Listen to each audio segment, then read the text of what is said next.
De onde veio o dinheiro? Justiça quer que Flávio Bolsonaro comprove renda que usou para comprar mansão de 6 milhões. O xadrez de Brasília. Os bastidores da escolha do substituto de Flávio Dino no Ministério da Justiça. A treta de Michele Bolsonaro com a presidenta do PT, Gleisi Hoffmann. O ICL Notícias, segunda edição, está no ar.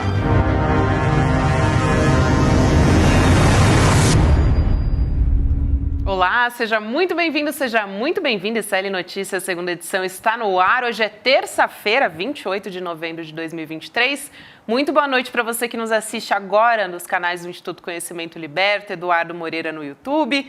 E muito boa noite também, Chico Pinheiro. Boa noite, minha colega Gabi. SBC. Simpatia, beleza e competência. Tô bem. Tá demais essa semana, hein, Chico? Vamos nessa. Tá demais. Vamos nessa. Essa semana a gente entrevistou, né? A gente tá começando a semana, na verdade, né? Hoje é terça-feira ainda, mas a gente entrevistou nessa semana o deputado André Janones. Hoje a gente vai falar sobre isso. Teve mais um desdobramento desse caso, mais um áudio foi divulgado. Ontem a gente conversou com ele com exclusividade aqui no ICL Notícias, segunda edição. Ontem justamente foi divulgada uma gravação em que ele teria sugerido a prática de rachadinha no gabinete dele. Também a gente vai falar sobre quem deve ocupar a vaga no Ministério da Justiça, agora que o ministro Flávio Dino deve ocupar uma cadeira no Supremo Tribunal Federal. Quem aqui? Será que esse ministério também vai ser dividido? A gente ainda não sabe. Tem muita coisa que a gente vai conversar com a Elu Vilela daqui para frente. E, a partir de agora, a gente fala sobre o novo secretário de Segurança do Rio de Janeiro. É sobre segurança pública no Rio de Janeiro. E, bom, infelizmente, o Rio de Janeiro frequenta as páginas policiais do Brasil constantemente, seja pelos ataques às comunidades, onde várias pessoas morrem em incursões policiais, em guerras entre milícias e tráfico, seja por visitantes, como os médicos paulistas que estavam lá, inclusive o irmão da deputada Sâmia Bonfim. O Rio de Janeiro tem uma encrenca séria na área de segurança. Apesar disso, em 2019, o governador bolsonarista Wilson Witzel, que depois teve que ser despejado do cargo, extinguiu a Secretaria de Segurança. Não precisava de Secretaria de Segurança no Rio, não. E assim, o seu sucessor, o Cláudio Castro, também bolsonarista, assumiu o governo, era vice, assumiu e depois foi eleito. E há 2 meses, teve aquele embate terrível com um grupo miliciano, que tocou fogo em mais de 30 ônibus no Rio, levou um caos à cidade. Cláudio Castro pegou um avião e foi correndo a Brasília pedir socorro ao Ministério da Justiça e Segurança Pública, onde foi recebido. O ministro Flávio Dino mandou ao Rio de Janeiro o seu secretário-geral do Ministério, Ricardo Capelli, para tratar da questão da segurança. E Cláudio Castro falou, não, Secretaria de Segurança aqui não precisa, embora fosse esta uma recomendação para o governador do Rio. Não precisa de secretário de Segurança. Agora, de repente, sem ter nem porquê, mesmo com o Ministério da Justiça tendo apresentado um plano de segurança pública, o governador Cláudio Castro ele, bolsonarista, resolve que precisa criar a Secretaria de Segurança. Mas será que é pela segurança pública mesmo? Então, se não, vejamos. Jair Bolsonaro, semana passada, esteve com Cláudio Castro e com o deputado Alexandre Ramagem, do PL. Alexandre Ramagem Alexandre Ramagem foi diretor-geral da ABIN no governo Bolsonaro. E foi também delegado da Polícia Federal. Então, jantaram com o Bolsonaro, com o Cláudio Castro, e Bolsonaro lançou Ramagem, candidato do PL à Prefeitura do Rio de Janeiro para a eleição do ano que vem. Cláudio Castro com ele. Agora, Cláudio Castro resolve escolher um secretário de Segurança. E escolhe e escolhe o ex-delegado da Polícia Federal, Vitor César Carvalho dos Santos, esse cidadão aqui. Bom, tem 30 anos de Polícia Federal, né? Teve na Polícia Federal no Rio de Janeiro, até teve uns confrontos sérios com traficantes, com o pessoal do Jogo do Bicho, né? Não sei de combate dele a milícias, mas esteve. Mas agora ele foi escolhido para ser o secretário de Segurança do Rio. Estão entendendo? O Ramagem é amigo dele. E ele foi escolhido por Flávio Bolsonaro, secretário, superintendente da Polícia Federal de Brasília, do Distrito Federal. Estava no comando da Polícia Federal até o dia 9 de janeiro. Sabe o que aconteceu dia 8 de janeiro, né? Ele era o superintendente da Polícia Federal. E depois das prisões daqueles arruaceiros, ele sugeriu ao interventor na Segurança Pública de Brasília, o Capelli, que aqueles pedidos de prisão, aquelas ordens de prisão expedidas pelo ministro Alexandre de Moraes, fossem convertidas todas em prisão domiciliar. Imediatamente ele foi destituído do cargo e passou a cuidar da Polícia Federal no Rio de Janeiro no combate a crimes contra o meio ambiente. Quer dizer, é um bolsonarista afilhado dos Bolsonaro, da família Bolsonaro, ligado ao Ramagem, que foi diretor-geral da ABIN durante o governo Bolsonaro, de 19 a 22, que esteve com Bolsonaro ano passado e que agora é candidato à prefeitura. Quer dizer, este cidadão, que agora é o secretário de Segurança Pública do Rio, entra na campanha do candidato a prefeito do Rio, da família Bolsonaro. Quer dizer, é Bolsonaro tentando, de qualquer maneira, reocupar espaços políticos no seu reduto principal, que é a cidade infeliz hoje do Rio de Janeiro. O governador Cláudio Castro, né, não teve a delicadeza ou a educação de ir a Brasília e conversar no Ministério da Justiça. Olha, eu vou recriar a Secretaria de Segurança. Vamos recriá-la. Estou pensando em nomear alguém. Nada. Fez por conta própria. Pegou a Brasília para defendê-lo, Ministério da Justiça, e nomeou um bolsonarista para entrar na campanha do Ramagem. Este novo secretário, este Vitor César Carvalho dos Santos, que sugeriu que os golpistas presos deveriam cumprir prisão domiciliar, é o novo secretário de Segurança do Rio, é afilhado dos Bolsonaro, de Ramagem, vai fazer um trabalho agora para o Cláudio Castro, e também é afilhado político e foi subordinado a Anderson Torres, ministro da Justiça. Lembra do Anderson Torres? Ah, sim. Pois é, olha aí. E foi Anderson Torres que o nomeou para superintendente da Polícia Federal do Distrito Federal, quando estourou aquela confusão lá em Brasília. Ele estava no comando da Polícia Federal. Bom, é este o quadro. Parece que a questão segurança pública ou é meramente eleitoral, de tentativa de reaglutinação política dos Bolsonaros no estado desgovernado por Cláudio Castro, estado do Rio de Janeiro. É para a gente ficar de olho nessas articulações. Na hora que precisou, Cláudio Castro correu em Brasília, pediu socorro ao ministro Flávio Dino e ao Capelli, que foi até o Rio.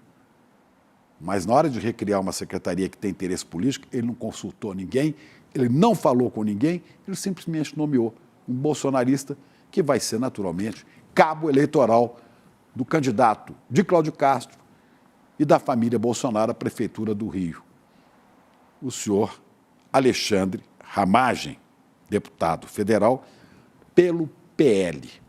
É isso. É essa a história. Precisamos ficar de olho nessas tentativas bolsonaristas de reocupar espaços políticos. Infeliz da cidade e do estado do Rio de Janeiro. Claro, a gente torce também para que o novo secretário funcione, né? Dê certo. Como? Não sei.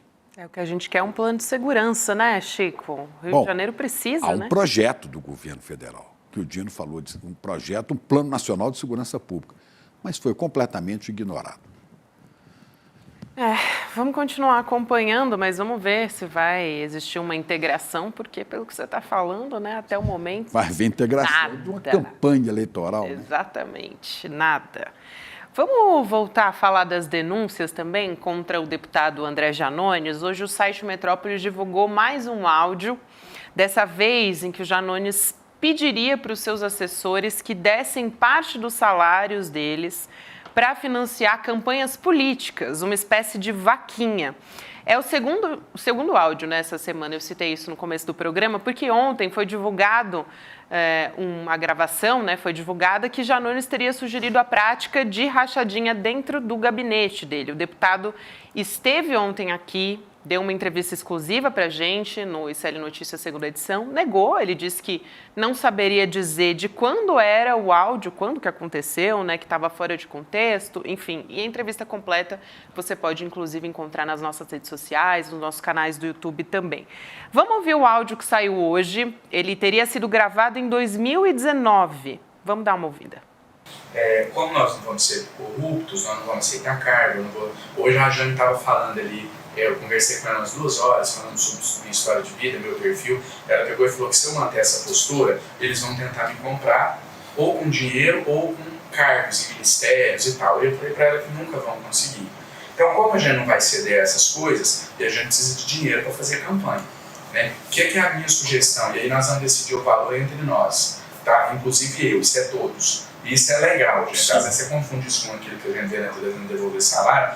Devolver salário é você ficar lá na sua casa dormindo e me dar seu cartão, todo mês eu vou lá e saco e deixo só um salário lá para você. Isso é devolver salário.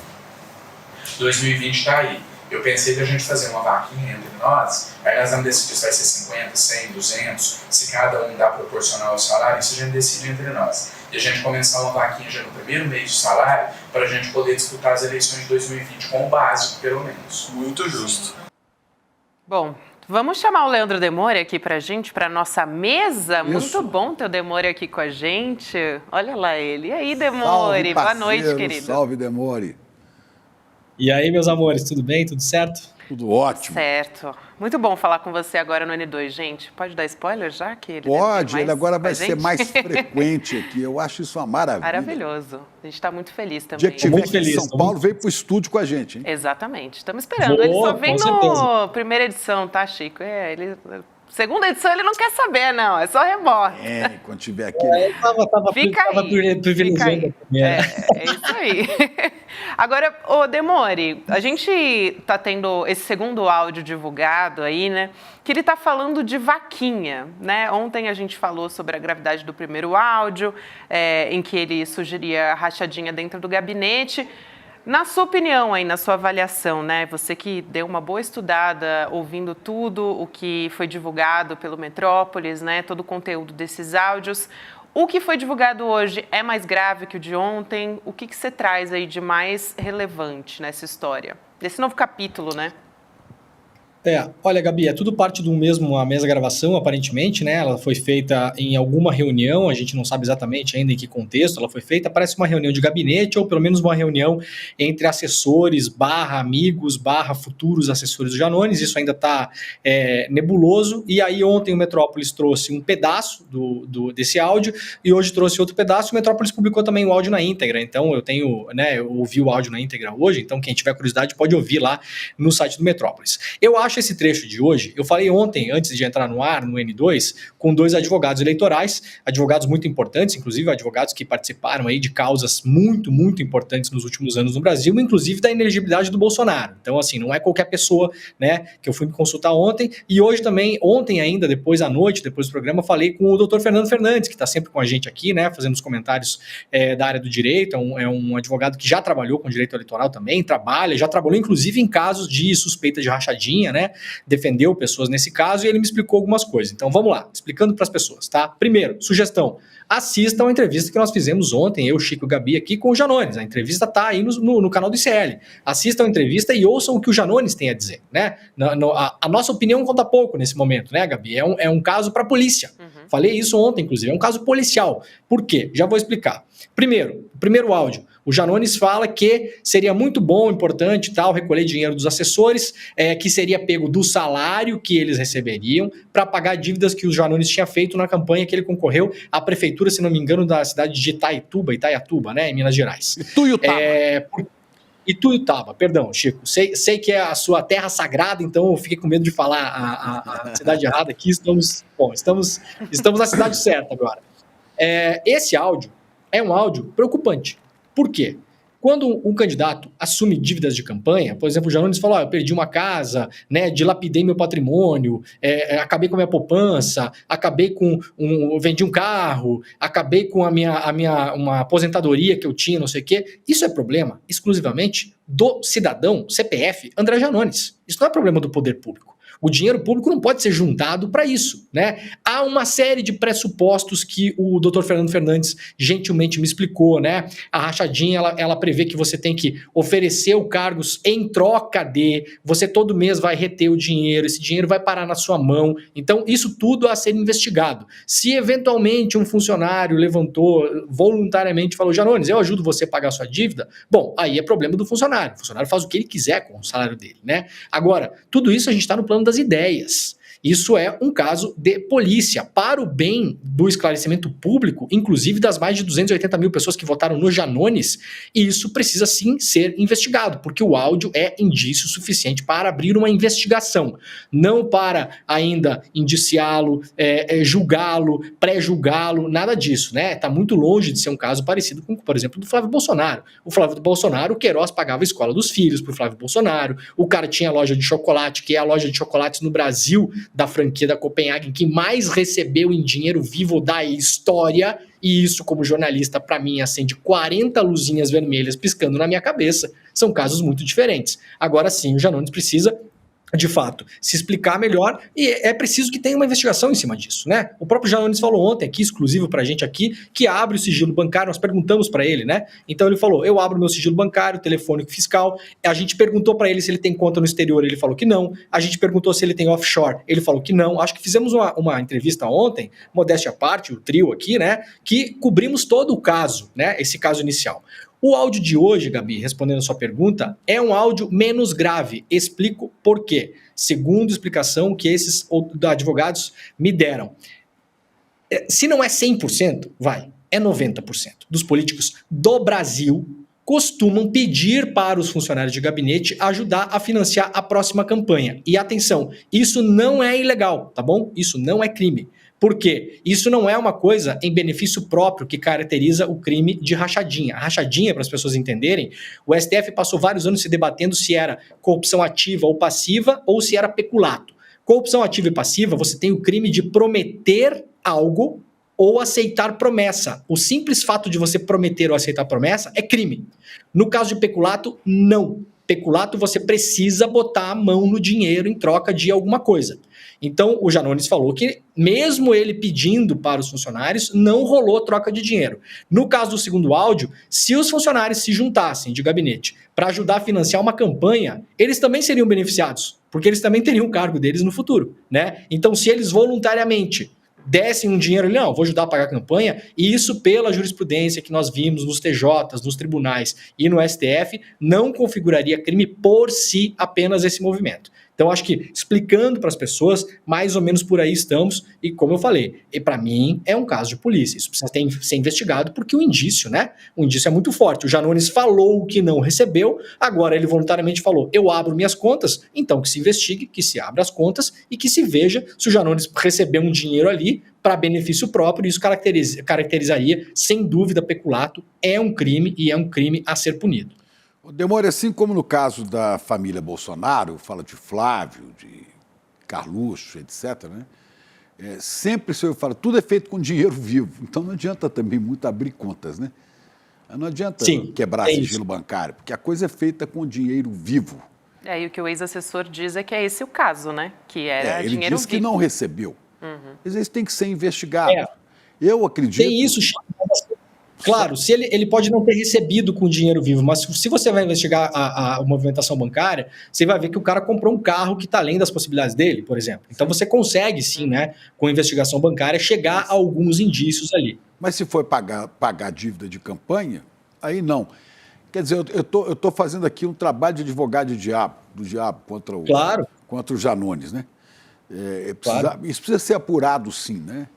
Principalmente porque vem de alguém que sempre criticou esse tipo de prática.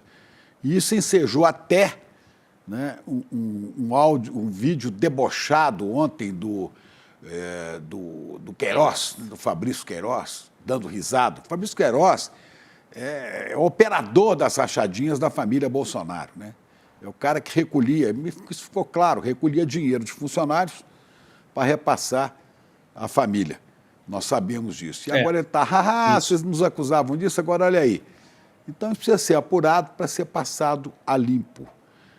Salvo o melhor juízo, você falou da divergência jurídica, para mim isso é crime de, se ocorreu, é crime de peculato, porque é apropriação de um dinheiro público, dinheiro do contribuinte, que passa pelas mãos de funcionários, de servidores do gabinete e vai para o bolso de alguém. Agora, também nada impede que um funcionário no gabinete queira contribuir com o candidato. Mas é uma questão controvertida, não acredito.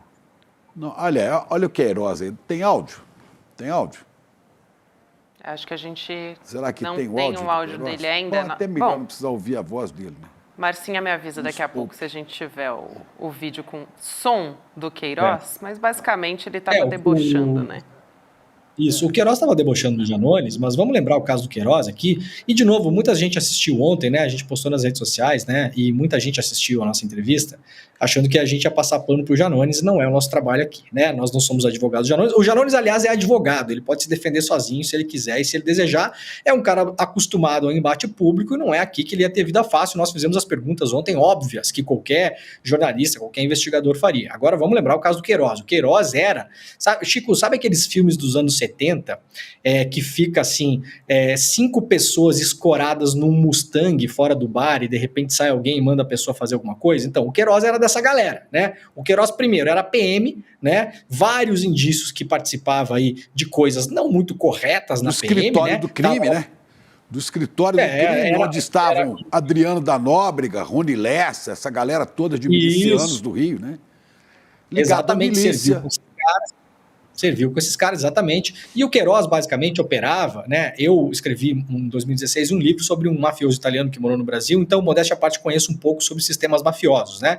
O Queiroz era um tesoureiro da máfia, clássico.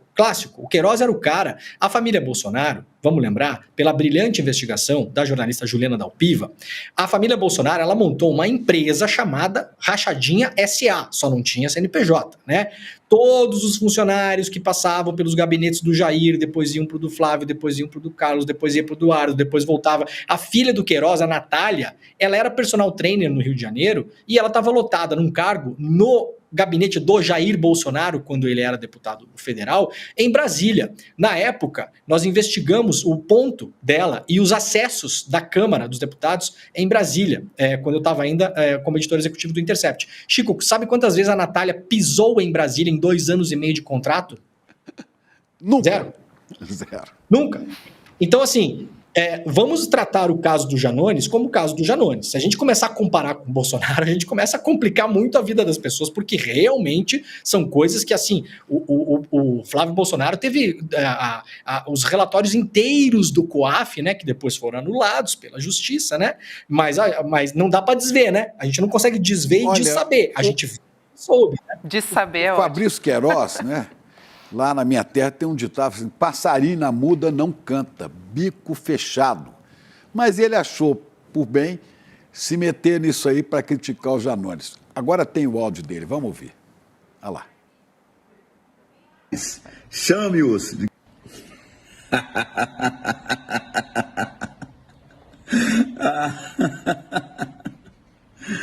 Olha ele aí, ó. Janones ladrone. Olha a rachadona do Janones. Acuse-os do que você faz. Chame-os do que você é. André Janones ladrone. Olha a rachadona. Inclusive, a gente tem a resposta. Causa, né? Ele fala do que ele entende, né? Tem a resposta do Janones no Twitter também. A gente vai colocar Vamos aqui ver. para dar uma lida. Mas, basicamente, aqui ele falando. Aqui eu não consigo ler, eu vou ter que dar uma viradinha aqui, Vamos lá. gente. Meus mais áudios sendo divulgados e com eles a história real vindo à tona. A história. Eu, quando ainda não era deputado, disse Janones. para algumas pessoas, exatamente, que ainda não eram meus assessores, ele insiste nesse ponto, que eles ganhariam um salário maior do que os outros, para que tivessem condições de arcar com dívidas assumidas por eles durante a eleição de 2016. Ao final, a minha sugestão foi vetada pela minha advogada e por isso não foi colocada em prática. Fim da história. Aí tem um outro trecho. Quando vamos aprender a não julgar e condenar antes do contraditório e a ampla defesa? Pensei que a Lava Jato tinha deixado lições. Ele tem todo o direito de se defender. Tem todo o direito de se defender. Como o Queiroz tem, só que o Queiroz botou a cara para tomar tapa, né?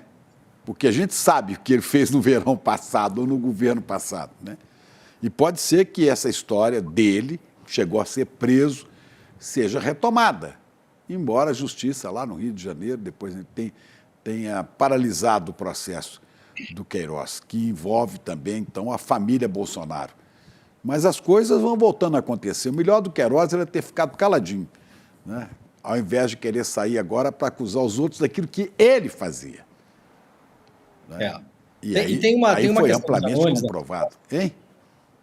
Tem uma questão da resposta do Janones que a gente tem que... Por isso, de novo, estou falando, é um caso policial, é preciso ser investigado. O Janones diz que ele não era deputado ainda. Perfeito. Pelo que dá a entender no áudio, né, Gabi? Você bem chamou atenção isso ontem, aliás, o nosso grupo de discussão lá do ICL, não parece que ele já era deputado, tanto é que ele fala, Ele já 2020 está aí, né?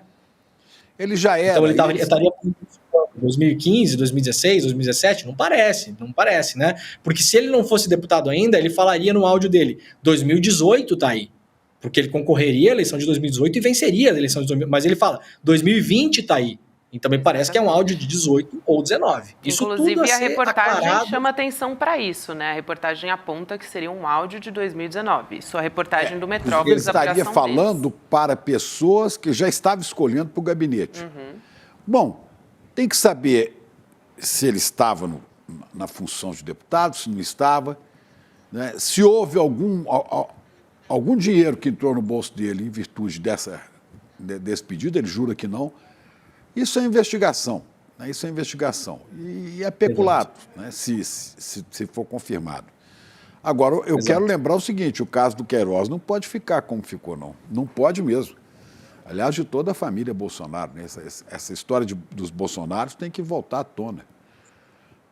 De preferência, antes que o Bolsonaro faça o novo prefeito do Rio de Janeiro, junto com o Cláudio Castro, com o governador, elejam Ramagem. Você viu eu falando aqui, né?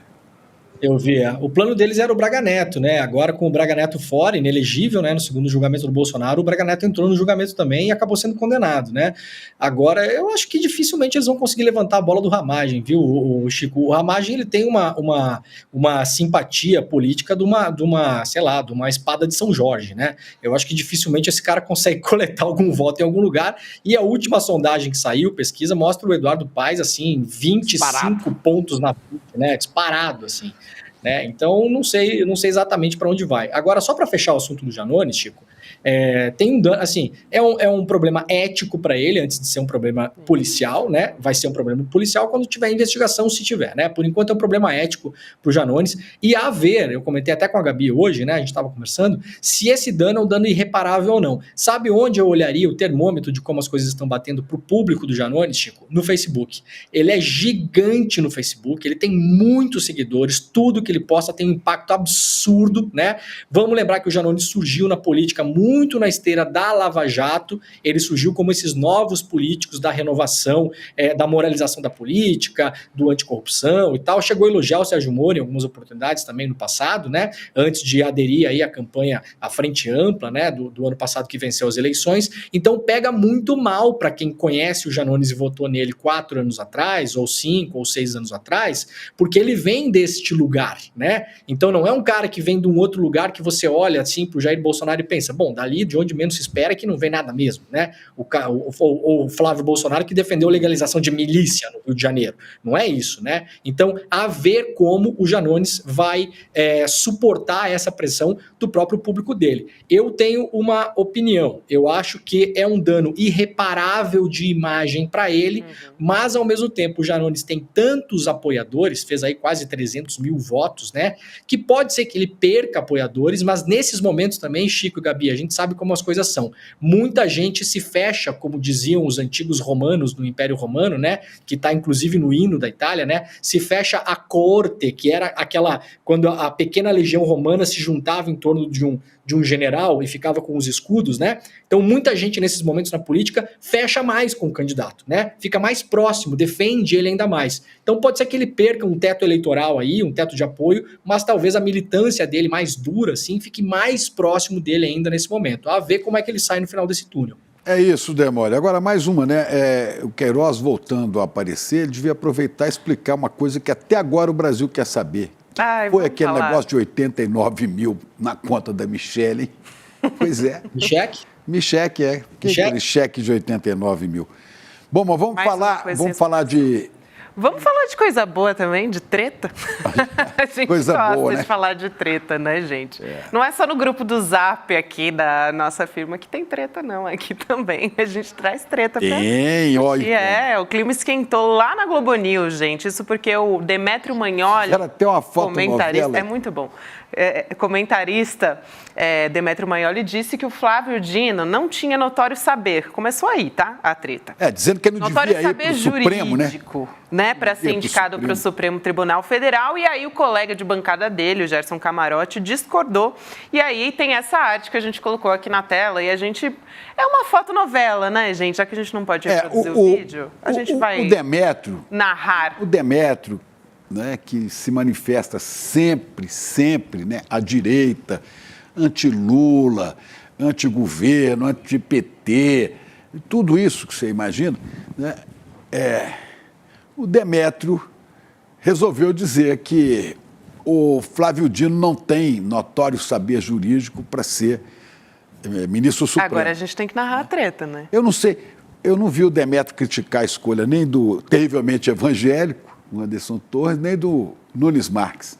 Mas, com relação ao Flávio Dino, ele disse, ao que o Camarote contestou, Demétrio, você tem que levar em consideração cargo como ministro da Justiça, cargo como integrante da Comissão de Constituição, do Conselho, né, da CCJ, né? Comissão de Constituição e Justiça. Né? Não, mas ele foi da Comissão Nacional de Justiça. Comissão Nacional de Justiça. CNJ. Tem razão. Ao que o Demétrio falou, cargo não é notório saber, Camarote, cargo é indicação política. Eu até perguntei, eu não sei se o Demétrio está ali por indicação política ou por notório saber, eu já não sei, jornalista. Eu até botei isso no Twitter. O Camarote, me explica aí, o Demétrio está aí por notório saber ou por indicação política? Tem a segunda parte também da briga. Vamos seguir, Vamos seguir. Lógico, Camarote, lógico que é notório saber. Agora, você desconsiderar com todo o seu olhar alegre e irônico, você está rindo. Fala, Demétrio. Se não quer me ouvir, fala. Demétrio interrompia, rindo debochadamente, ironicamente, irritou o Camarote, com toda a razão, o Camarote irritado, porque ele já fez isso com a Flávia Oliveira, ele já fez com vários colegas na Globo News. Eu vejo, acho lamentável.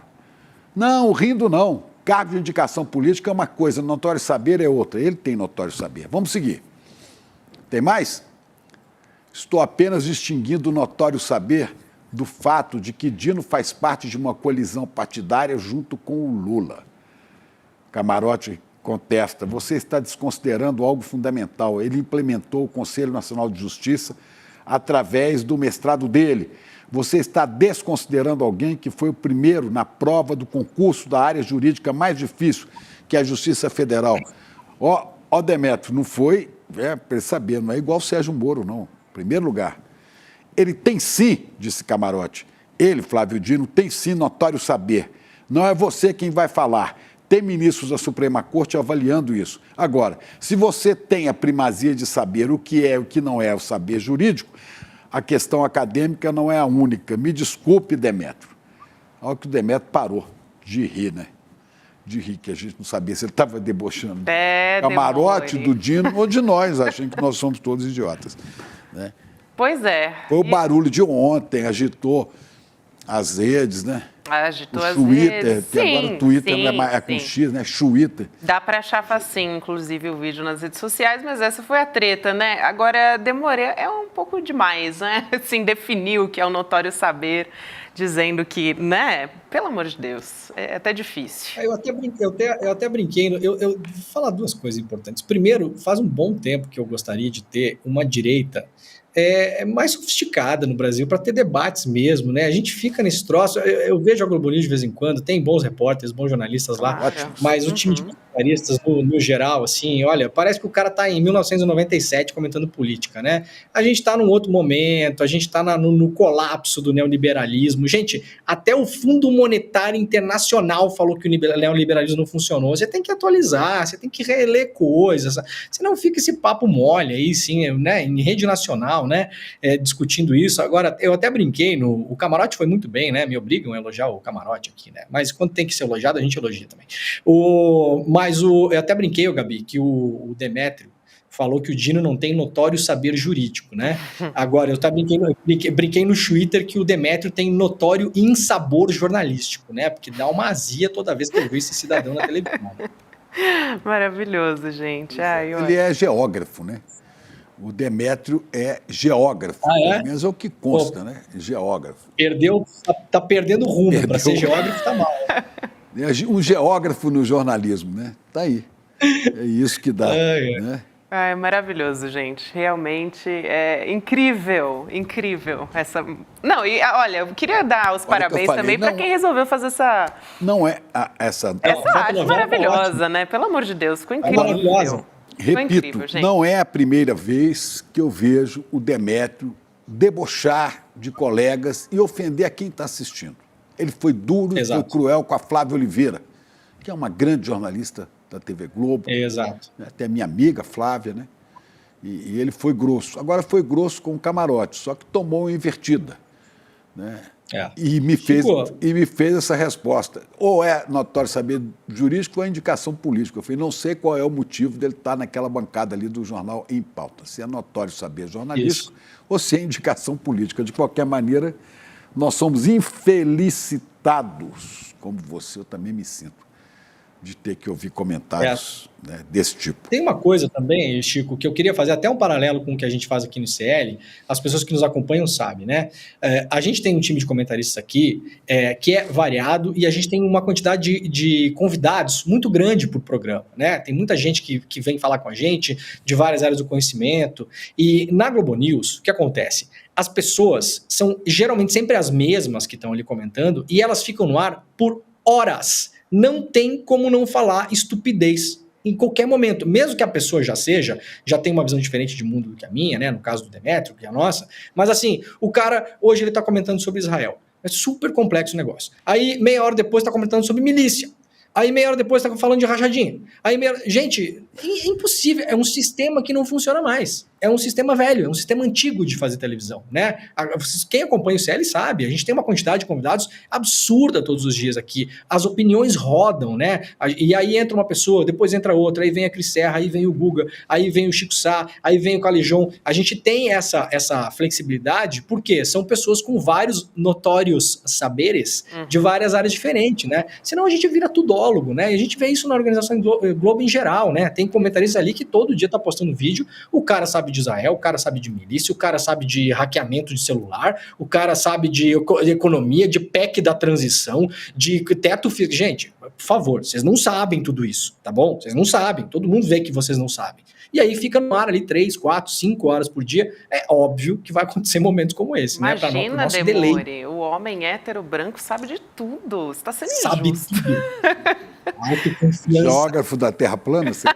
Bom, deixa pra lá. Obrigada, Demore, por hoje.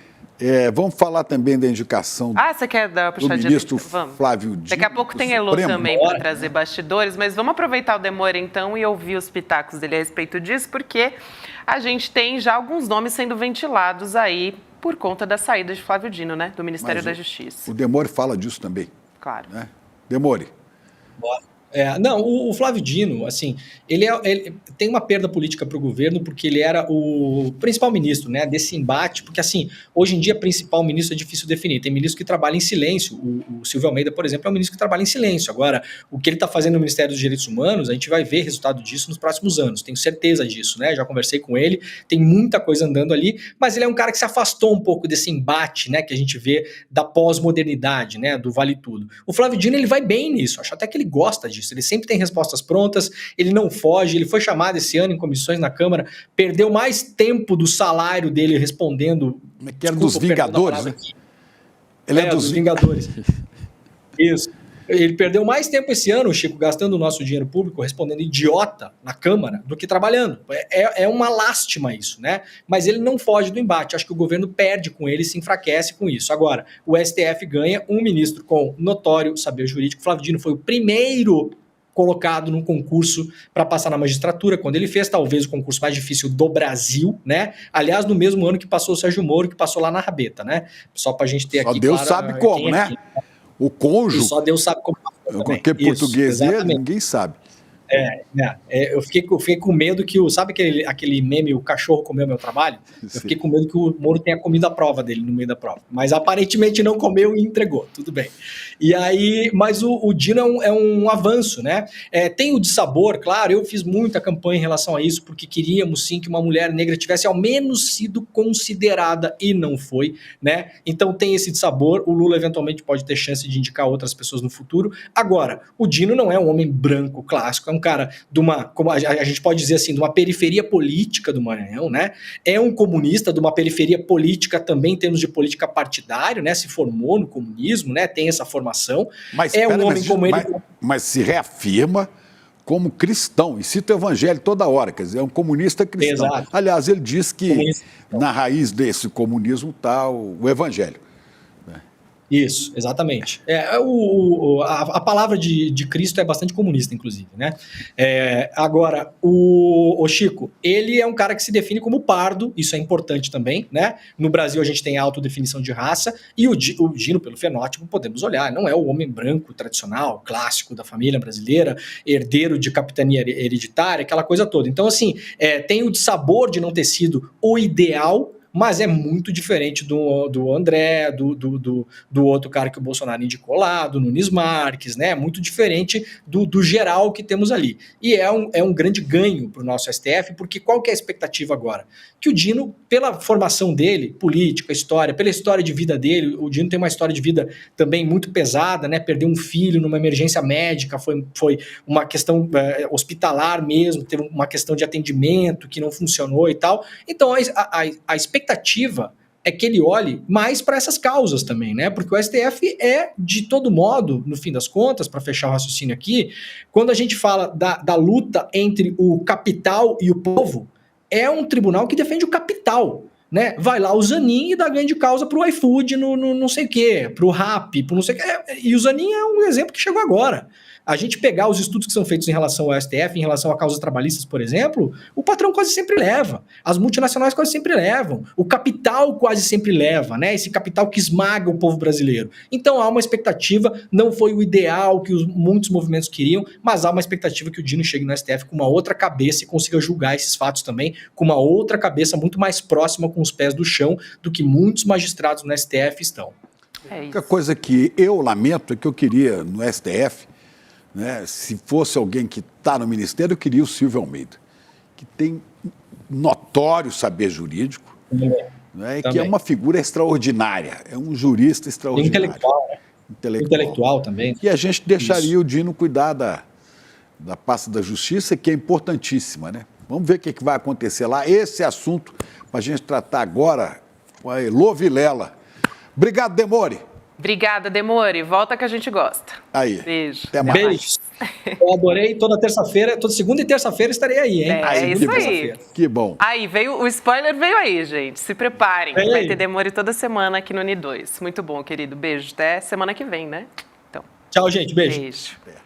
Bom, a gente vai continuar falando justamente dos bastidores de Brasília. A gente quer muito saber quem vai ocupar essa cadeira, né, da Justiça depois da saída do ministro Flávio Dino, que foi indicado por Lula para essa vaga do STF. E a gente chama a Elô Vilela agora, que já está aqui com a gente, para contar como é que está esse xadrez da política. Elô, boa noite para você, querida. Boa noite, pessoal. Pois é, eu não sou tudóloga, estava ouvindo aqui a conversa de vocês. Não sou tudóloga, então eu fui para campo pesquisar, ouvir, conversar, telefonar. Notório assim saber de Heloísa, né? Vilela. Notório saber de falar no telefone. E a especulação é ampla e profunda, né? Mas existe um receio muito grande de diversos setores, inclusive de dentro do Ministério da Justiça, de funcionários de carreira, de que se repita agora uma experiência que eles consideram desastrosa, que é a divisão do Ministério em duas pastas, uma ficar com a segurança pública e outra ficar com a Justiça. E o que aconteceu? Isso foi no governo Temer, durou 1 ano, e na prática, o Ministério, quem faz o serviço mais pesado do Ministério é a Secretaria Executiva.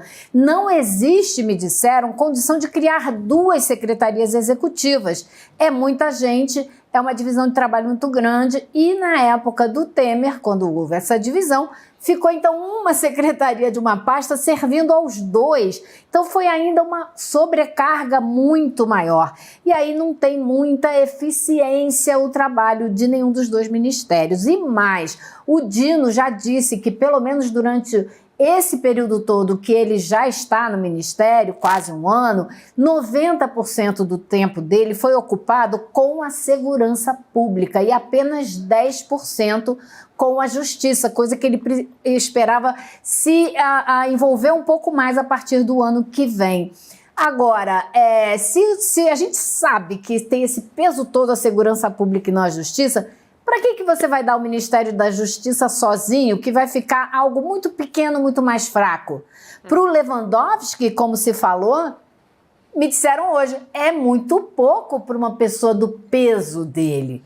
Então, para dar para ele, teria que ser o Ministério inteiro junto, né, e não separado. E o Lewandowski, que já está aposentado, vai querer essa carga toda de trabalho? Essa é a pergunta, né, Difícil imaginar que sim. Olha... Difícil imaginar que sim. Olha, Diga, Chico. O ex-ministro Supremo, Ricardo Lewandowski, tem uma ligação pessoal, né, grande com o presidente Lula, já de muitos e muitos anos. Ele é aqui do ABC Paulista, né, não sei se São Caetano ou São Bernardo, né? E é um grande jurista, foi presidente do STF. E agora vamos a algumas informações. O presidente Lula já disse a auxiliares diversas vezes que ele não gosta da ideia de separação de ministérios. Essa poderia ser, Elô, uma tentativa de acomodar interesses, mas isso não é do perfil do presidente Lula. Plantaram o nome essa semana da ministra Simone Tebet, que está no planejamento, professora de Direito também. Seria, inclusive, a maneira do presidente Lula fazer uma homenagem a uma mulher, né? Inclusive, seria um nome bem recebido por setores da Polícia Federal. Mas o nome de Ricardo Lewandowski, acho que depende mais dele no momento. Se ele aceitar um convite do presidente Lula, será ele. E o Lewandowski tem peso suficiente para assumir o ministério tal como está, com as 2 áreas, da Justiça e da Segurança, dado o peso político, histórico, jurídico dele, né? Esse com seu notório saber, com a sua experiência. Então, eu acho que é um nome forte. Agora, um detalhe interessante, o ministro Lewandowski deixou o Supremo Tribunal Federal, por uma questão de idade, completou 75 anos, né? E está trabalhando na iniciativa privada, está com o seu escritório de advocacia. E não é, você sabe onde ele está agora? Ele está na Arábia Saudita, no avião, na comitiva do presidente Lula, onde estão também Rodrigo Pacheco, né, que está envolvido nessa coisa toda da indicação do Dino, né, e do Paulo Gonet, está junto lá. O Lewandowski está aí, perguntar para o Lewandowski, o senhor foi convidado ontem para vir, o presidente chamou, como é que é isso? Não fui convidado. Mas como é que o senhor está aqui? Não, eu estou aqui acompanhando empresários, porque essa viagem também, além da COP, é uma viagem também de intercâmbio comercial. O presidente está na Arábia Saudita discutindo interesses de exportação do Brasil lá para a Arábia Saudita, e ele disse que estaria acompanhando empresários. Mas, naturalmente, nessa viagem, se é do interesse do presidente Lula, o convite será ou já foi feito. Cabe ao ministro Lewandowski discutir com sua família, ver sua conveniência. Se aceitar, eu acho que dificilmente a possibilidade de outra pessoa ser indicada. Inclusive a própria Simone Tebet, que está bem no Ministério do Planejamento. Pois é. E Então, tem o Capelli, né, o Elô? Tem o Capelli também, Capelli. né? Se for dividido o ministério, o Capelli deve ficar com a segurança, não é isso? Olha, então, essa aí é a discussão toda, né? O Capelli é um nome não só da confiança do Dino, porque eles estão trabalhando juntos já tem tempo, como eles também fizeram uma trajetória política juntos, os dois eram do PCdoB e saíram para o PSD, né?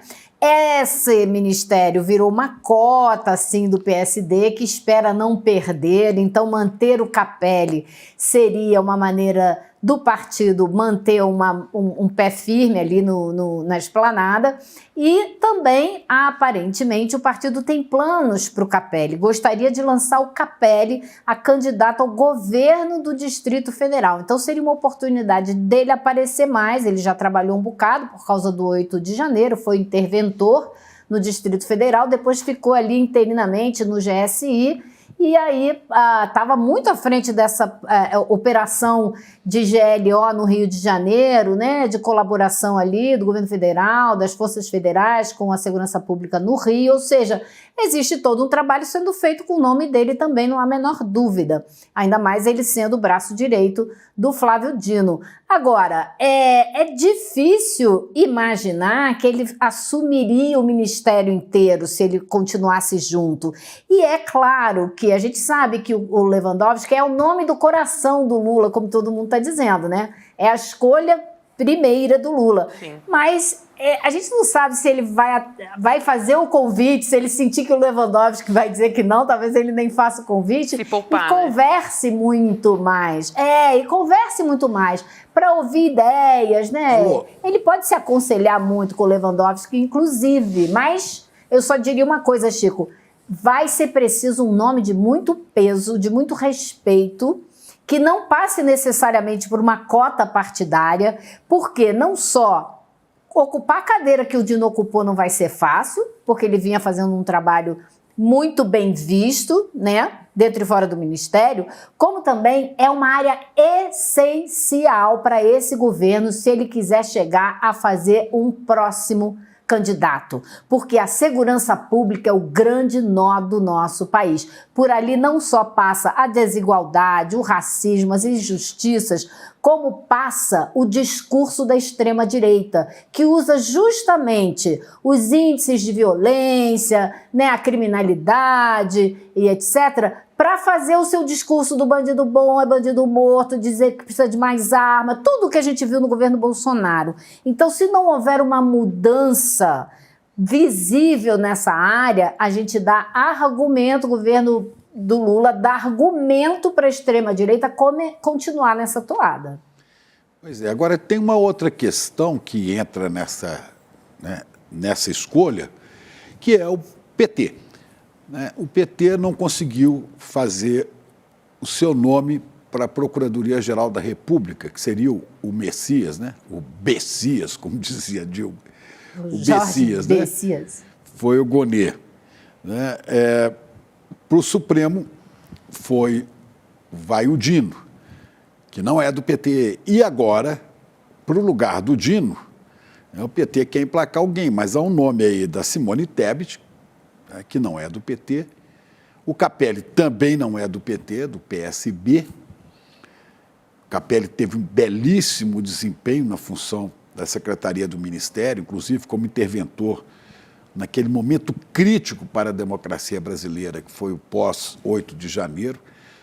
Estava aí tentando ajudar o Cláudio Castro, que agora tira o Capelli e tira o Dino do seu lado e põe o Bolsonaro, né, bancando candidato, bancando secretário de Segurança bolsonarista, como o Vitor Santos, novo secretário de Segurança, para fazer a campanha do Ramagem, outro bolsonarista. Bom, mas o Capelli esteve presente no Rio, no primeiro momento de conflito, tem andado pelo país, acho extremamente competente. Mas talvez seja tão competente que também seria desfalcar, você tirar ele dessa função que ele está, que ele exerce de maneira maravilhosa. E preservar o nome dele, para posteriormente ser candidato a governador. É um quadro político importante, né? Seja para governador do Distrito Federal ou do Maranhão. O Capelli é jornalista, foi assessor de imprensa do governador Flávio Dino, mas tem desempenhado a função da maneira brilhante. O PT, acho que só não teria problema, o governo não teria problema com reclamações do PT se for realmente o Lewandowski. Se for o Lewandowski, né, não há o que dizer. Lewandowski é o nome acima de todas as reclamações, né? E teria um peso importante também para um diálogo com o Supremo e com os tribunais superiores, porque daí ele veio, também com o Legislativo, com o Congresso, e seria um bom conselheiro do presidente Lula. Falta esse partner para bater bola, né? Como foi o ministro Márcio Tomás Bastos em determinado momento. Não sei o que vocês acham. Não, eu acho difícil o PT faturar essa, botando de uma maneira bem simples, porque é um cargo tão grande dentro da esplanada e dentro da realidade brasileira que precisa de ter uma pessoa ali de um peso de um Flávio Dino ou de um Lewandowski ou de alguém que a gente ainda nem imaginou, mas que pode estar lá na cabeça do presidente Lula e dos assessores dele. Mas tem que ser alguém de uma envergadura desse calibre, porque senão vai ser muito difícil. Elô, só para a gente fechar esse bloco das nomeações, né? O relator da indicação do Dino para o STF, o senador Everton Rocha, projetou hoje que o Dino deve ter mais de 50 votos a favor da nomeação dele no Senado. O mínimo são 41 votos, inclusive foi mais ou menos... Oi? Mais de 50? Isso, mais de 50. Foi mais ou menos o que o Jorge Misael também, hoje no ICL Notícia Primeira Edição, projetou também. Ele projetou em torno de 55 votos. Então, é mais ou menos isso também que está falando aí o relator da indicação. Precisa de 41, né? Olha, eu confio na projeção do Misael, porque ele conhece, eu confio na projeção do Misael, porque ele conhece esse Congresso como a palma da mão dele. Então, acho que... E isso a gente falou ontem, né? Deve passar e deve passar com uma certa tranquilidade. Acho que sim. É isso aí. Vamos chamar o nosso querido Chico Sá para essa conversa? Que saudade dele, gente. Zé, meu xará, cadê você? A gente vai falar dos enroscos na justiça dos Bolsonaro. Aí ele entre nós. Boa noite, comunidade CL, Gabi, Heloísa, Xará, que saudade, rapaz. Zé estava lá na Flip, né, na Festival de Literatura de Paraty. Era, rapaz, estava lá numa trabalheira danada, mas deu para dar um mergulho. Vamos embora. É isso aí, voltou para trabalhar mais. Ô Chico, essa história aí, né, da 4ª turma civil do Tribunal de Justiça do Distrito Federal, que decidiu cassar a decisão favorável ao senador Flávio Bolsonaro, essa ação que cobra todos os documentos e informações que embasaram o empréstimo de mais de 3 milhões de reais feito pelo Banco Regional de Brasília para bancar, sabe o que, gente? A compra de uma mansão em Brasília. Essa compra foi feita em 2021 e agora a Justiça quer ver os documentos, a comprovação de renda de Flávio para conseguir esse empréstimo, não é isso, Chico? Ação popular, inclusive, apresentada pela Érica Cocai, a deputada federal. Exatamente, Gabi. A história é essa. O cara ali, como na condição de filho do Bolsonaro, na condição de senador da República, comprou uma mansão na maior moleza do mundo. Se a Elô tentar comprar essa mesma mansão aí no setor de mansões do Lago Sul, vai ser difícil, viu, Elô? Porque vão te pedir toda a papelada, vão te pedir toda a papelada do mundo, vão querer saber de toda a sua vida. Você vai ter que provar que é honesta, vai ser muito difícil.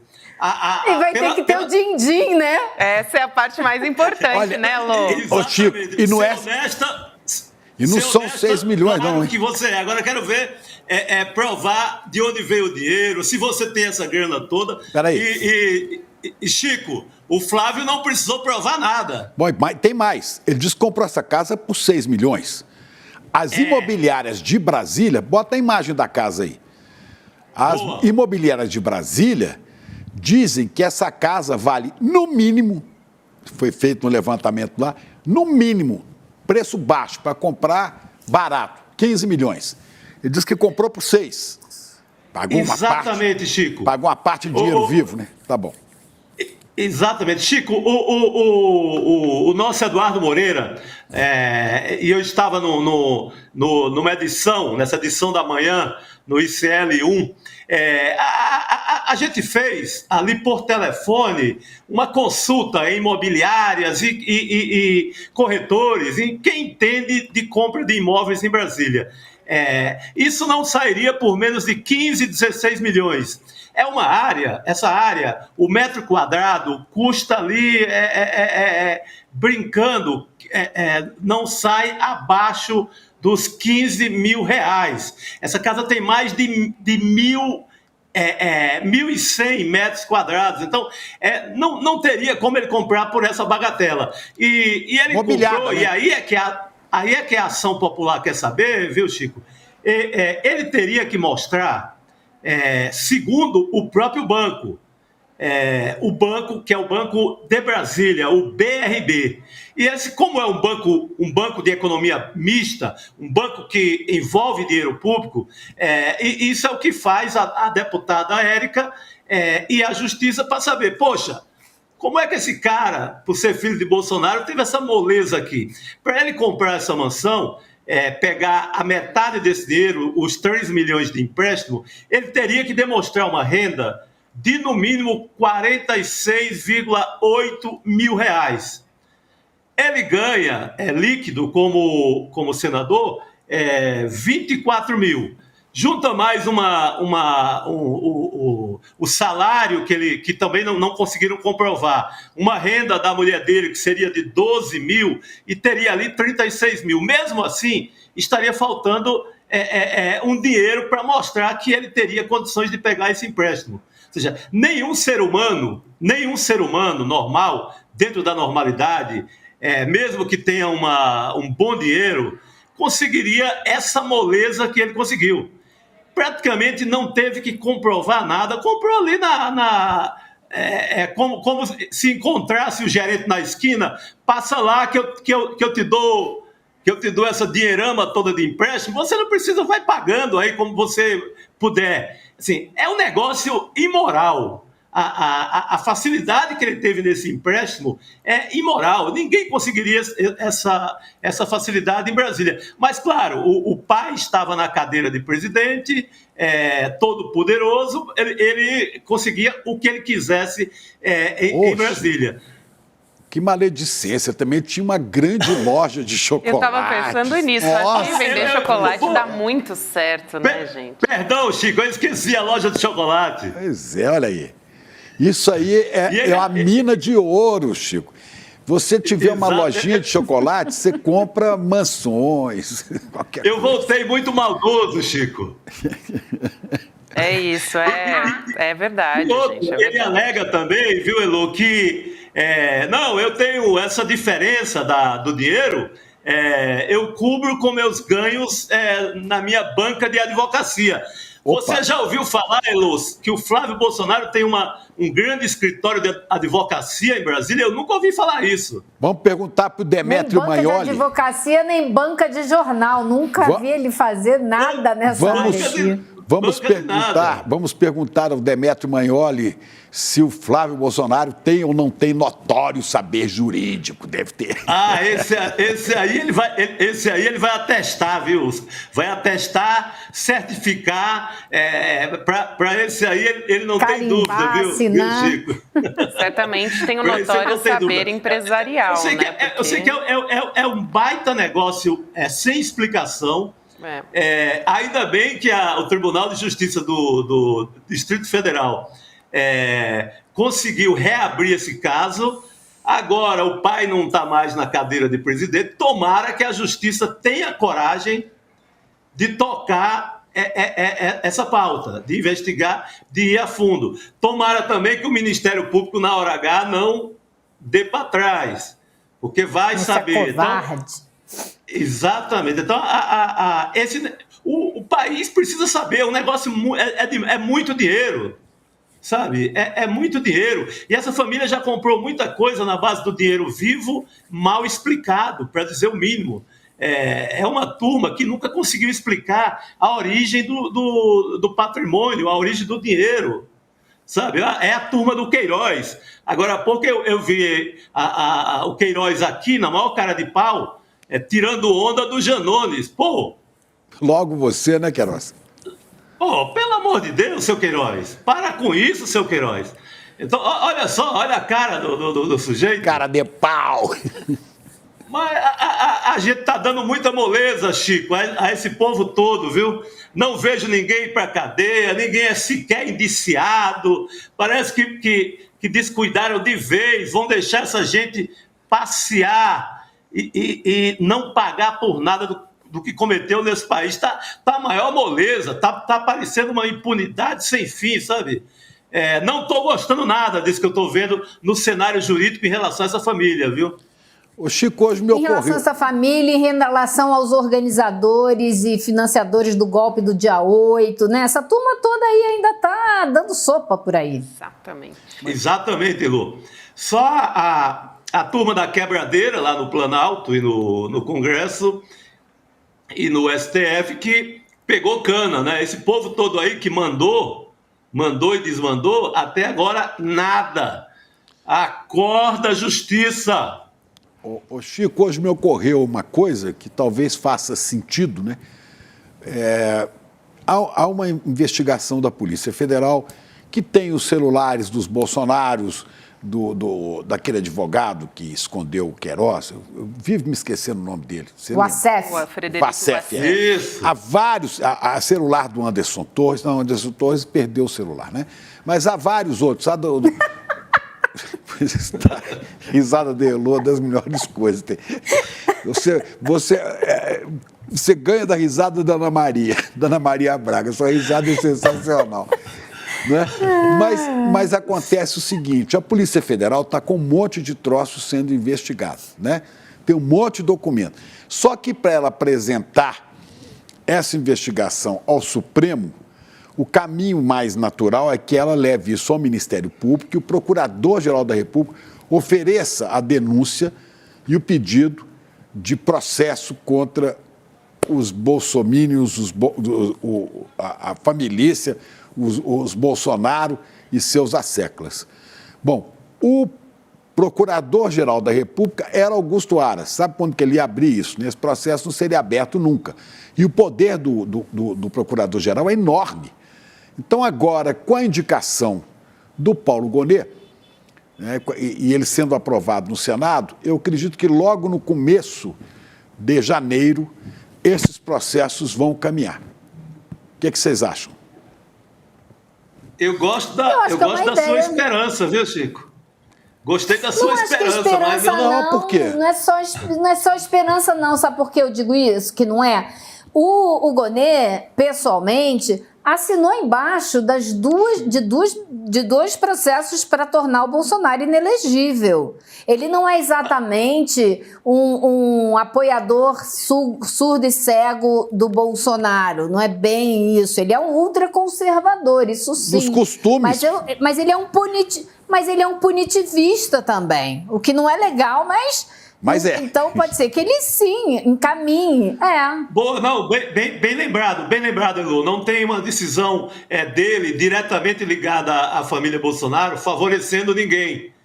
Isso é bom, isso é importante, sim, lembrar. Ele é conservador, mas ele é catolicão, tradicionalista, né? Mas é conservador em costumes, né? Essa questão aí que os bolsominions também gostam, né? De questão do aborto, Deus, pátria e família e tal. Mas na hora que você coloca questões jurídicas, ele entra de sola. Ele, como você disse, já condenou Bolsonaro, ele tecnicamente funciona. E seria muita ingenuidade nossa imaginar que tem 2 meses que o presidente Lula está para indicar o procurador, que ele ia indicar alguém que não soubesse o que fazer. Como você disse, ele é punitivista. E ele não vai deixar impune essa corja do 8 de janeiro, nem a família. O que vocês acham? Eu quero crer que não. Também acho que não. Não, a Elo trouxe esse dado que eu havia sinceramente esquecido, que é importante. Ele pune o Bolsonaro na hora certa e cheio de razão, evidentemente, e talvez essa queda gigante que ele tem para o conservadorismo fique mais na área dos costumes, né? Na área ali desses temas que o Chico acabou de falar. Tomara, vamos rezar por isso. Beleza, então, Chico Sá, muito bom te rever, querido. Volte aqui no estúdio para a gente poder te dar um abraço e ver suas camisas elegantes. Boa! Diga! Adorei voltar a falar com você, estava morrendo de saudade. Chico, o Frei Beto mandou um beijo para você, encontrei com ele ontem no Prêmio São Paulo de Literatura. Frei Beto ontem estava no Sinapse. Estava no Sinapse. Né? Depois ele correu lá. Com a Roberta e o Calejon. Quem não viu, abre aí no YouTube para ver o Sinapse de ontem com o Frei Beto, meu grande amigo, grande guru, né, querido há muitos e muitos anos. Que bom. É isso aí. Beijo a todos. Até amanhã. Beijo, Xará. Até amanhã.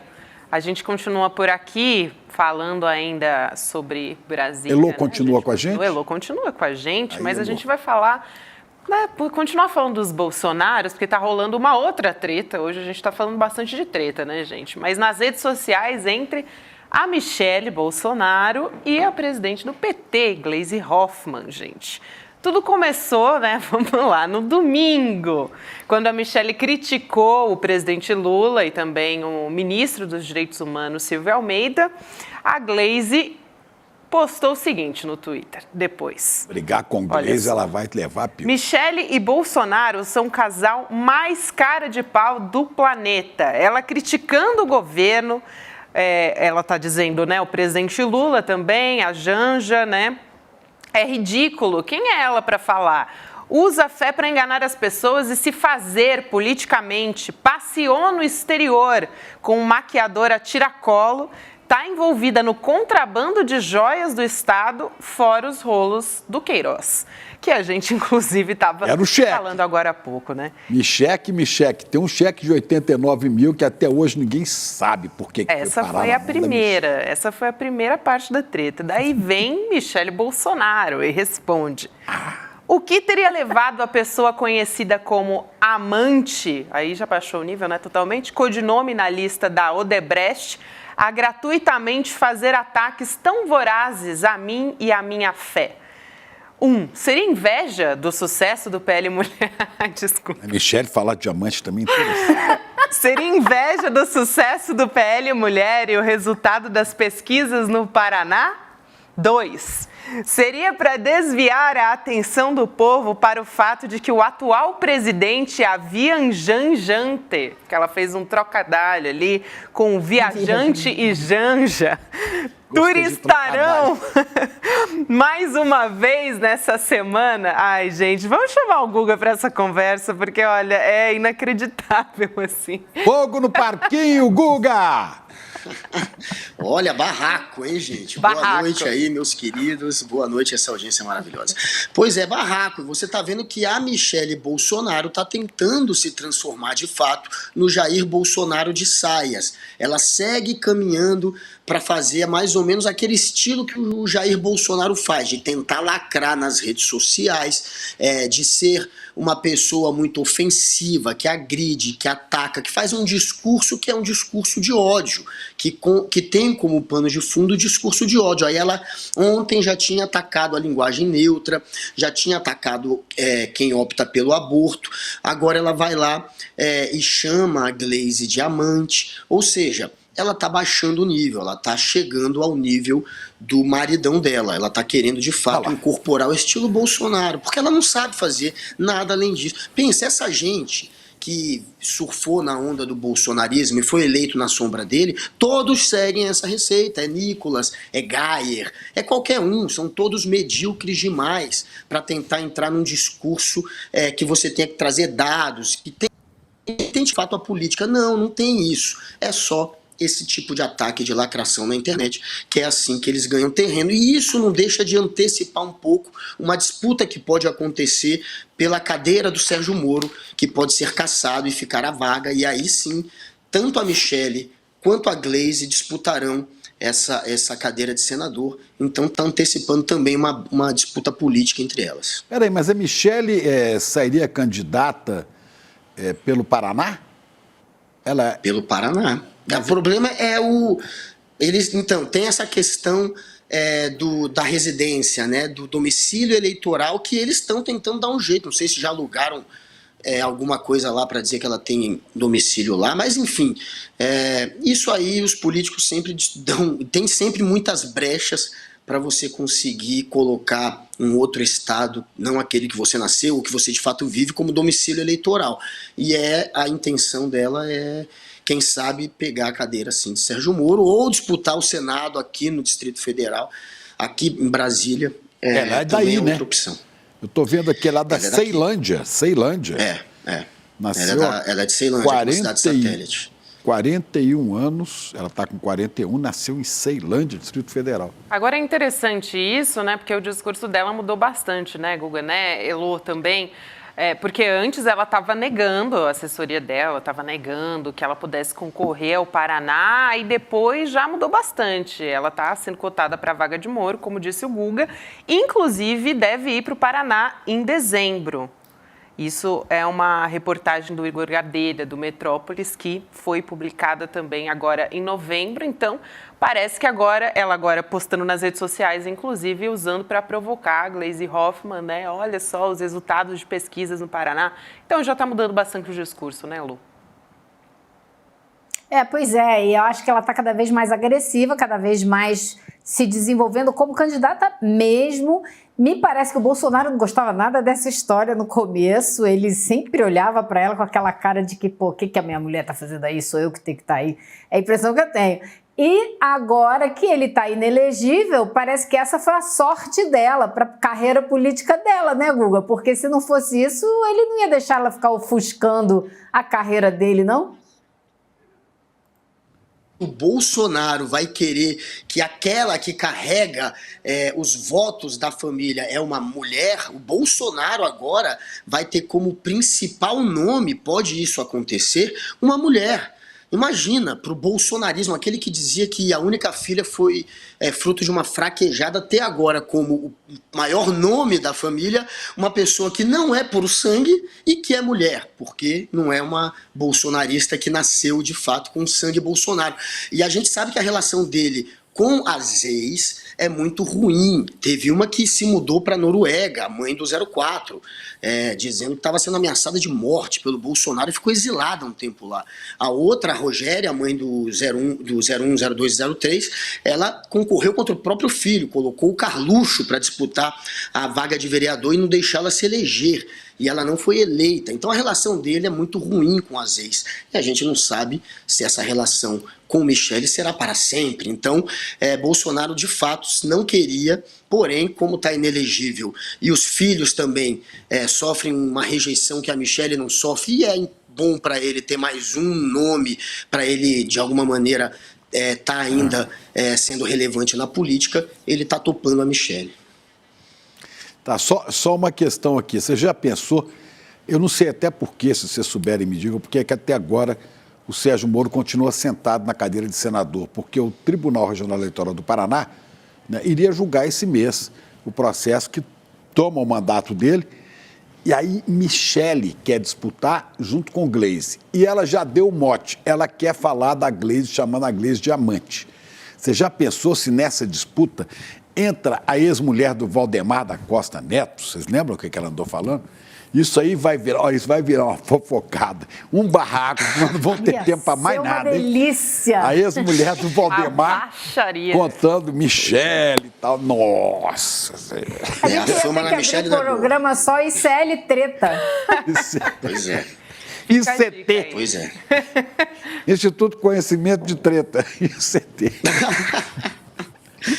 Pois é, se a Michele quiser ir para esse caminho da baixaria, ela tem teto de vidro. De fato, a Michele é muito difamada. E essa história da mulher do Valdemar é pesadíssima. E ela já contou algumas vezes. Então, assim, se for para esse caminho, é ruim para ela. Mas ela pediu. Ela não está chamando a Gleisi de amante? Então você imagina que rolo. E olha como ela é covarde, Chico. Ela usa a fé, né? Ela diz, a Gleisi está atacando a minha fé. Não atacou a sua fé o quê? Pelo dinheiro? Pelas moedinhas do espelho d'água do Palácio da Alvorada, que você mandou esvaziar para recolher? Porque ela está fazendo uma crítica claramente não à fé da Michele Bolsonaro. A Michele, sim, uma pessoa que usa a fé, né, para fazer política.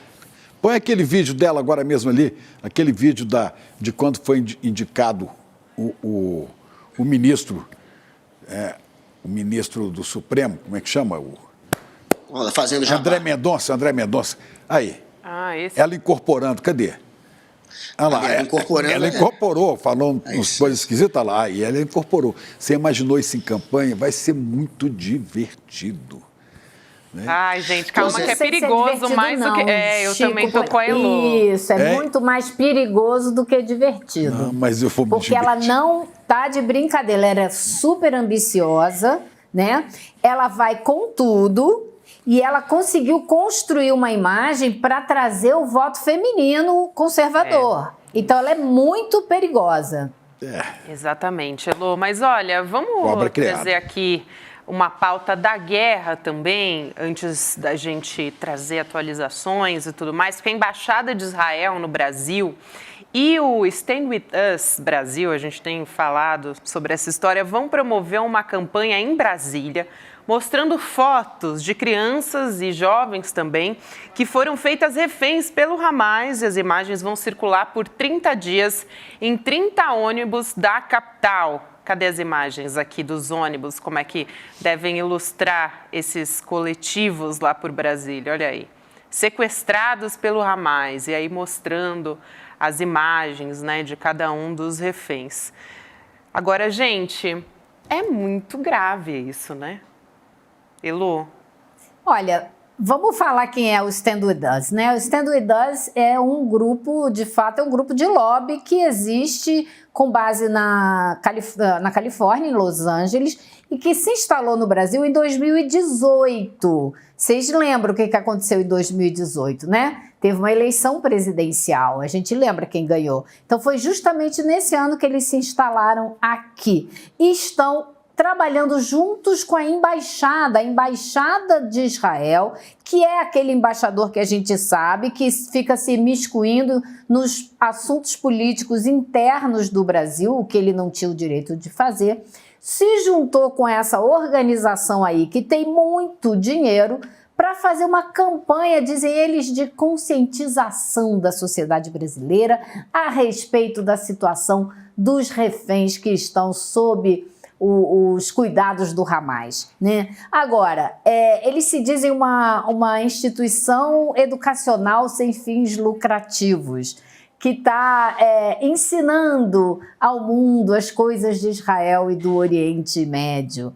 Então, é assim, um trabalho muito grande que eles estão fazendo, sinal de que eles estão sentindo mesmo que estão perdendo cada vez mais essa batalha da informação. Acho que isso nada mais é do que um sinal de fraqueza que eles estão dando, uma prova da fraqueza, porque as imagens que vêm de Gaza, do extermínio, do genocídio, são cada vez mais fortes. Impossível as pessoas não se solidarizarem com o sofrimento que a gente está vendo lá na faixa de Gaza. Eu estava conversando agora aqui, a coisa de meia hora, com uma família que está lá em Jenin, na cidade de Jenin, me contando que são 15 pessoas, estão debaixo de uma escada, lá são meia-noite já, eram 11h30 da noite quando eu estava falando com esse pessoal. E debaixo de uma escada, desligaram a luz toda da casa, porque a cidade e o campo foram invadidos de uma força brutal de Israel, como nunca viram antes, e então, ficam fazendo isso aí, ó, destruindo tudo. E, além do mais, declararam, ele está acompanhando nas notícias hebraicas, declararam a cidade e o campo de Jenin como uma zona militar fechada, sem prazo para levantar esse cerco. E todos os hospitais da região estão também fechados, ninguém pode chegar lá se ficar ferido. Essa é a situação nesse momento. Agora, Elô, sinceramente, o que seria uma zona militar fechada, assim, né? Para as pessoas, parece É um lugar onde o exército de Israel pode entrar, ninguém pode sair ou entrar, só eles, e eles fazem o que quiser. Como atiradores de elite, porque estão espalhados por todo lado. Eu vi as imagens aqui, o tiro, barulho de tiro direto, eles atiram em quem eles quiserem. Eles destroem todas as ruas, destroem estruturas básicas de serviço, de saneamento, etc. E ficam barbarizando. É isso que eles fazem, barbarizando. Na Cisjordânia, a gente tem que sempre lembrar, isso é na Cisjordânia. Isso não é na faixa de Gaza. Sim.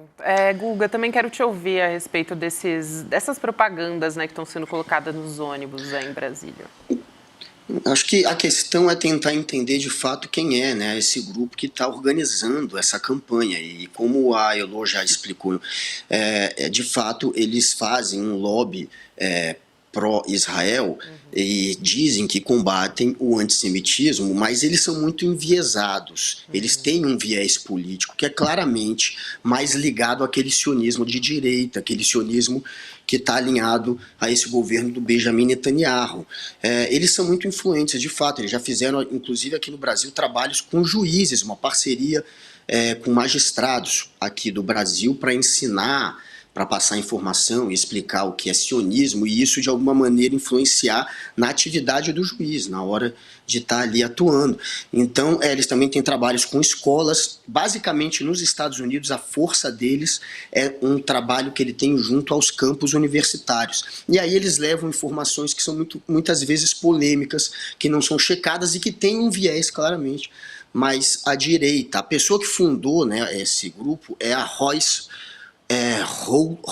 Holtzgeisten, eu não sei como falar direito o sobrenome, e essa judia, filha de judeus que escaparam do Holocausto, ela de fato tem uma visão que é uma visão bem à direita. Eu até separei aqui algumas coisas, eu busquei artigos que ela já escreveu, eu busquei muita coisa dela, e aí ela tem, por exemplo, uma visão de que o conflito entre Israel e a Palestina é um conflito existencial e não territorial.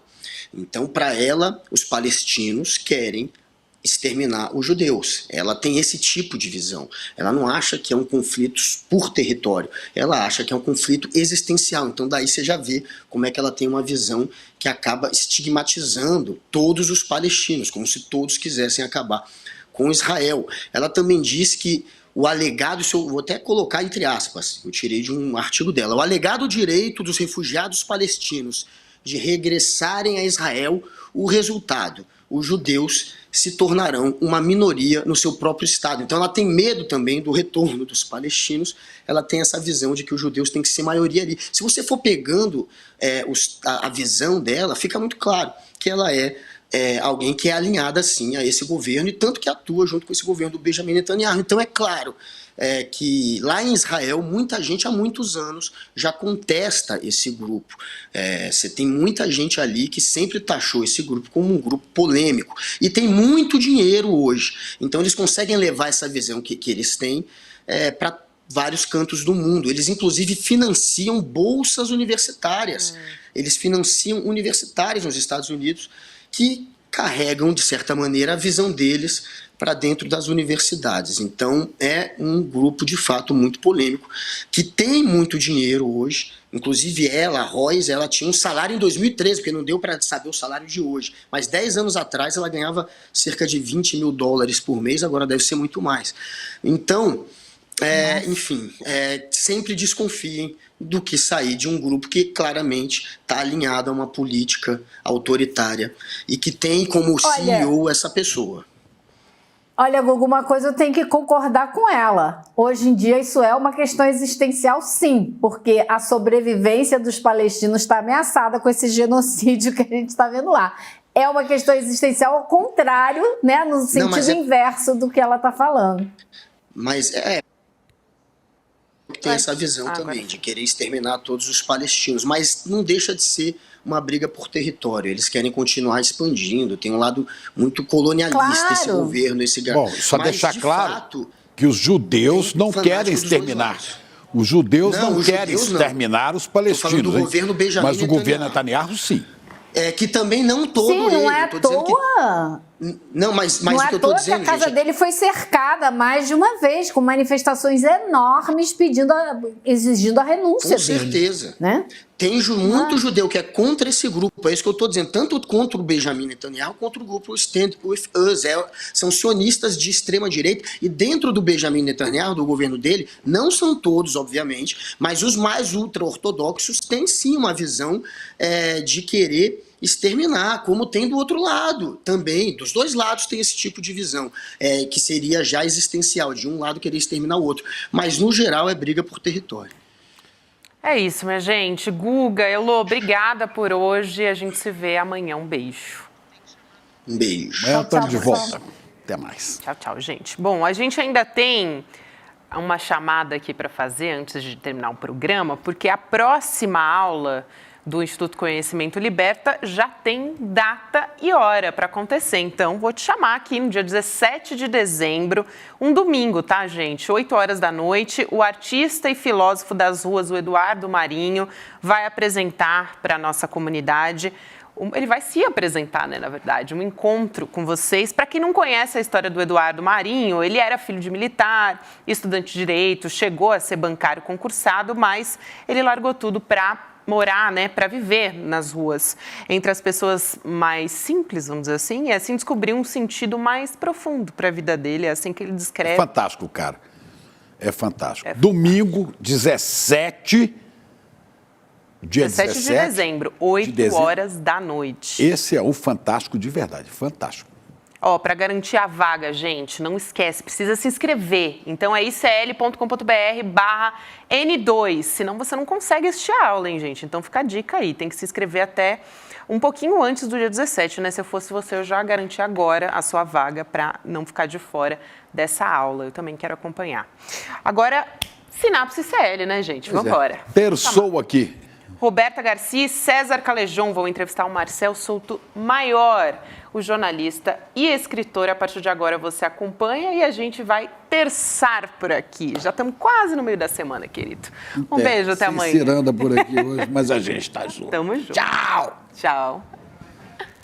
Põe na agenda que esse vale a pena. 17 de dezembro, domingo, às 8 horas da noite, Eduardo Marinho, filósofo das ruas, sucesso da internet, das redes sociais por suas reflexões e textos, vai dar uma aula para o Instituto Conhecimento Liberta. Para você participar dessa aula ao vivo e que não tem replay, clique no link aqui em cima ou aqui embaixo e se inscreve agora, gratuitamente. A gente se vê lá.